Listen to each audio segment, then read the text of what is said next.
Hej allihopa och välkomna till Gör det med RV. I detta avsnitt så kommer jag visa hur man fixar ett par dåliga strålkastare. Jag har fått förfrågningar om att fixa sådana här och jag jobbar som 17 för att leta en bil som har dåliga strålkastare. Jag har inte hittat någon, men nu har vi äntligen hittat en 2004 Volvo XC90. En väldigt känd bil för att ha dåliga strålkastare och nu är den äntligen här. Jag kommer visa en metod som vi kan fixa de här strålkastarna till och förmodligen bli som nya. Så häng med, ska vi gå igenom på hur vi gör jobbet och vilka grejer vi behöver.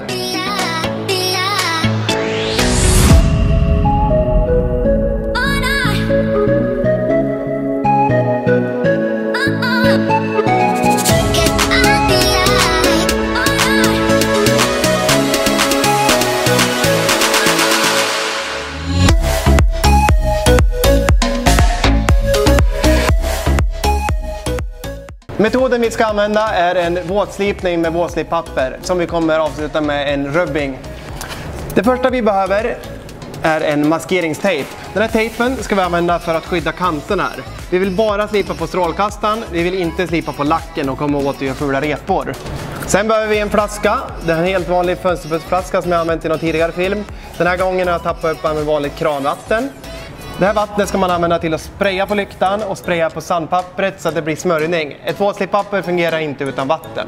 Sista grejen vi behöver för slipningen då, det är våtslipapper. Jag har ett 400 papper. Jag har ett 800. Jag har ett 1200. Och 2000 avslutar med då. Jag vet inte om vi måste börja med 400 eller 800. Jag tänkte börja med 800 för att inte göra onödiga repor. Fungerar inte 800 så måste vi kanske hoppa på 400. Det kommer inte bli sämre resultat med 400, men det är onödigt att köra det om vi inte behöver. De är som sagt riktigt jäkla dåliga och nedgångna, så det kan vara att vi måste börja med 400. Men det kommer vi se snart. Först av allting, då hoppar vi på och maskerar båda lyktorna.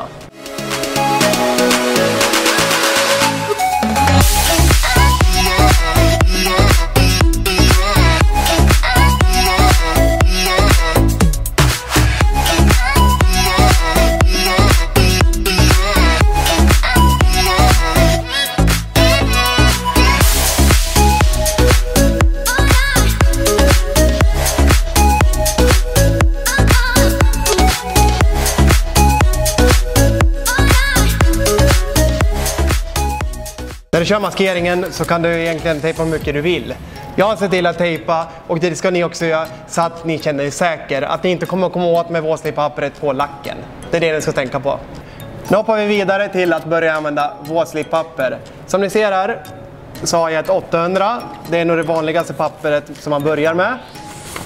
Och det kan börja vika det lite så här. Så vi kan få av små ark. Vi börjar med 800 för att vi vill få lite... Det är det här som kommer göra jobbet. Vi måste börja slipa bort allt dödsmaterial. Och då kör vi lite vatten. Så vi börjar dutta på så här. Se till att hela lyktan blir riktigt blöt. Och sen kör vi lika mycket vatten på sandpappret. Och sen börjar vi köra.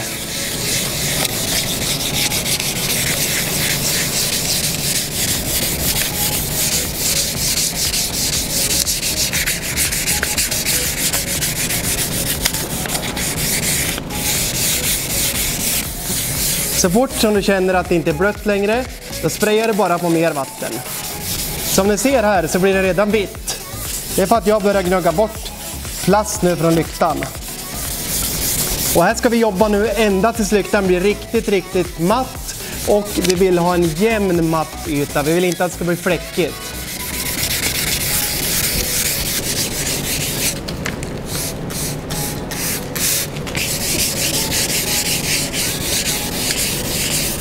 Sen tar vi en trasa av vilket slag man vill och torkar av den lite enkelt och kollar hur det ser ut nu efter jag har kört ungefär 5 minuter med pappret. Och kollar hur bra det har tagit. Har det inte tagit tillräckligt bra nu, då måste vi hoppa ner på sandpapper, kanske till 400.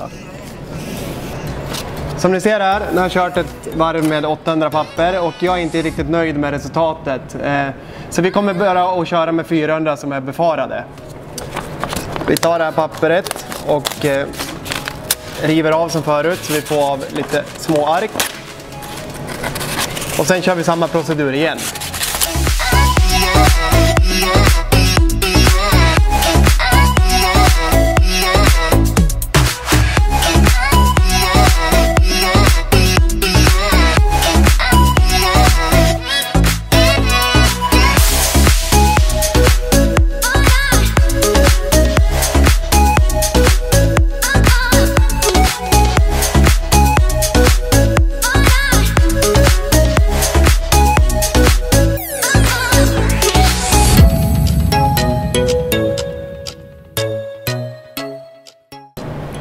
vi en jämn och fin yta här som är helt och jämn, nerslipad och matt. Det är det här vi vill åstadkomma. Nu är den så matt som vi bara kan få den och nu vill vi börja jobba oss uppåt till en finare yta innan vi ska polera. Så nu hoppar vi på med 800. Efter det kör vi 1200 och avslutar med en rejäl stund slipning med 2000.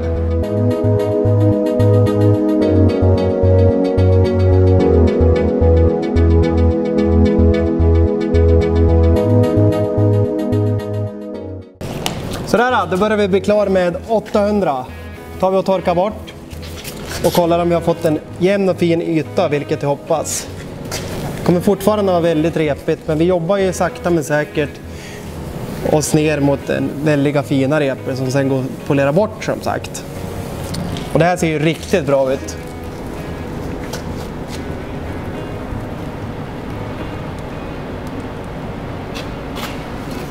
Så då jobbar vi oss vidare med 1200.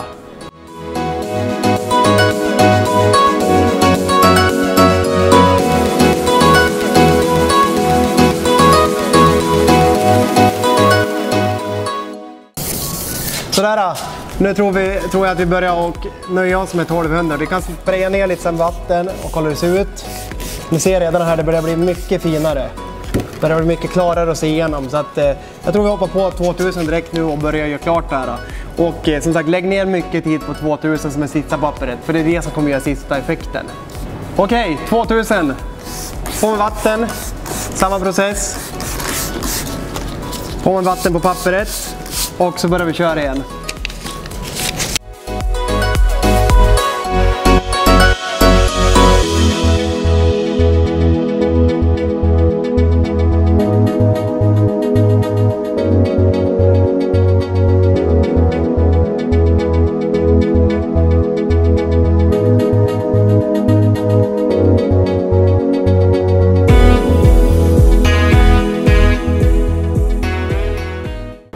Hörrni, nu är slipningen färdig, vi ska gå över till poleringen. Och som tur man har så har polermaskinen precis gått sönder. Koden är helt sluten så att jag kan inte polera. Men då gör vi en egen grej.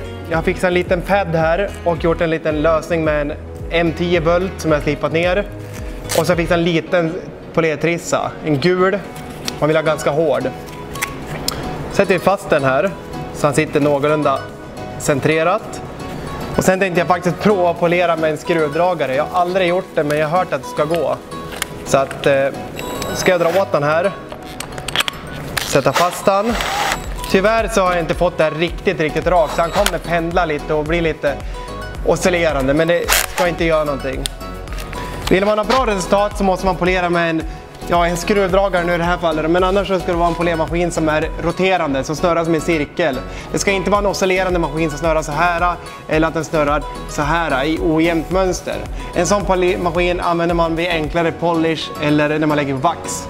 Vad behöver vi då? Jo, vi behöver en sån här gul trissa som är rätt hård.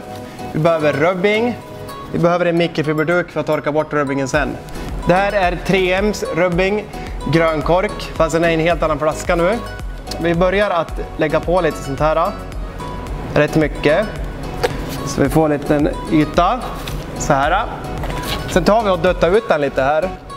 Sen ska jag ge mig på som sagt att polera med en skruvdragare. Och jag ska försöka visa att det går. Men ska jag vara ärlig så har jag aldrig testat innan.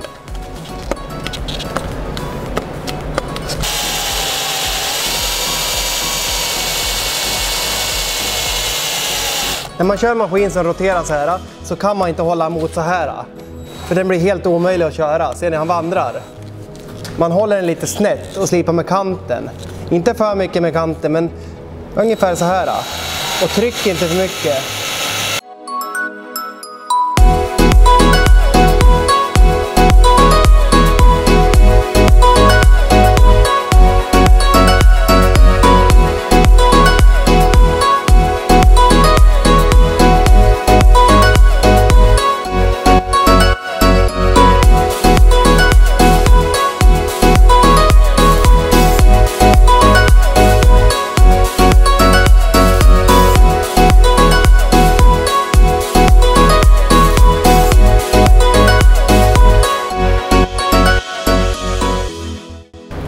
så har vi börjat faktiskt få upp lite värme trots att vi bara använder en skruvdragare. Men när det rubbas här, det här är rubbing som jag sagt, då vill man bygga upp värme.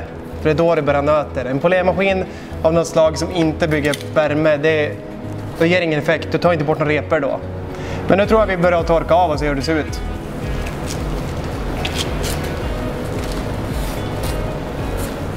Wow!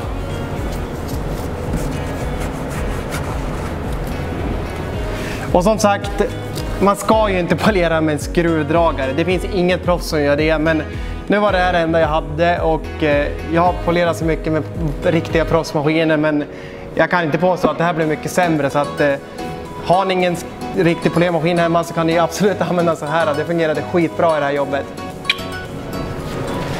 Nu är vi faktiskt färdiga, men innan vi kör ut den så tänkte jag att vi tar ett lager vax och lägger på bägge lyktorna. Vi lägger på vax för att vi vill ha ett skyddande lager. Här har vi vanligt vax, spelar ingen roll vad du har för modell här. Se bara till att det är ett vax, det går att lägga på ett lackskydd också. Men vax är enklast och vax har jag alltid använt och fungerar kanon. Och när man lägger på vax då tar man så här och duttar på. Sen smörjer man in hela ytan som man ville vaxa.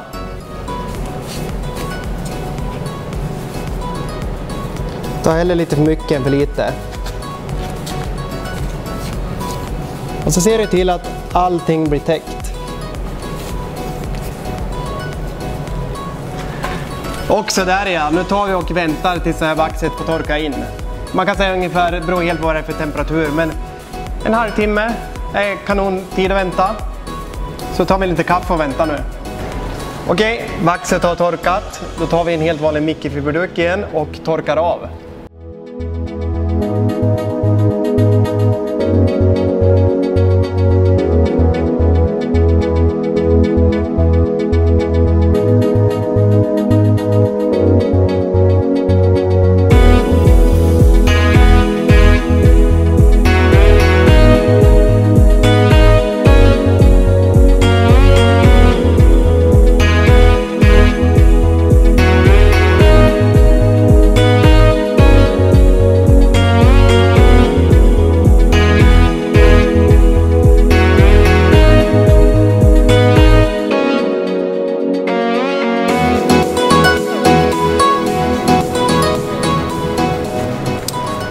Det här vart ju skitbra. Om ni också tycker det här vart skitbra, gå gärna in och tryck på gilla. Och fortsätt som ni gör och lägg alla fina kommentarer. Det är jättevärdefullt. Kom med tips, kom med råd. Ja, skitkul att ha en dialog med er. Gå in och tryck på prenumerera också om ni inte gör det. För jag ser att 75% av ni som kollar, ni är inte prenumeranter. Gå gärna in och tryck på gilla på klippet också. Och på Instagram heter jag Gör det med RV.